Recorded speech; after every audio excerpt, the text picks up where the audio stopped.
ตั้งสัญญาณดาวเทียมนะคะติดตามตัวพยูนค่ะเพื่อที่จะศึกษาวิจัยของเจ้าหน้าที่อุทยานแห่งชาติหาดเจ้าไหม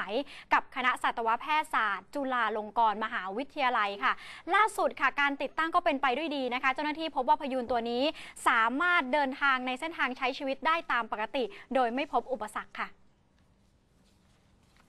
นี่เป็นภาพมุมสูงค่ะขณะที่พยูนเพศผู้ในชื่อจักรีน้ำหนักประมาณ200 ถึง 250 กิโลกรัมถูกเจ้าหน้าที่อุทยานแห่งชาติหาดเจ้าไหมกรมอุทยานแห่งชาติสัตว์ป่าและพันธุ์พืชกระทรวงทรัพยากรธรรมชาติและสิ่งแวดล้อมร่วมกับคณะแพทยศาสตร์จุฬาลงกรณ์มหาวิทยาลัยติดตั้งสัญญาณดาวเทียมค่ะติดตามตัวบริเวณปลายหางติดไปตั้งแต่วันที่7 เมษายนที่ผ่านมาค่ะจนถึงขณะนี้พบพยูนยังใช้ชีวิตได้ตามปกติ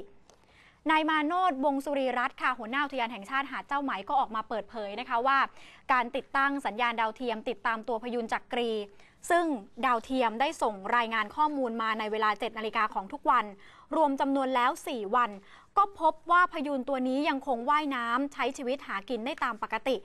โดยสายเชือกอุปกรณ์ไม่เป็นอุปสรรคแต่ประการใดค่ะ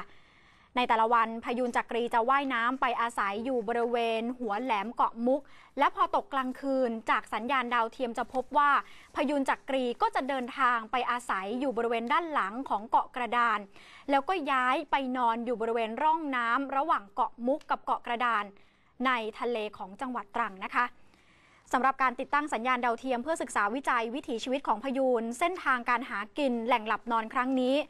พบว่ามีการเคลื่อนย้ายแหล่งหากินไปมาระหว่างถิ่นหรือไม่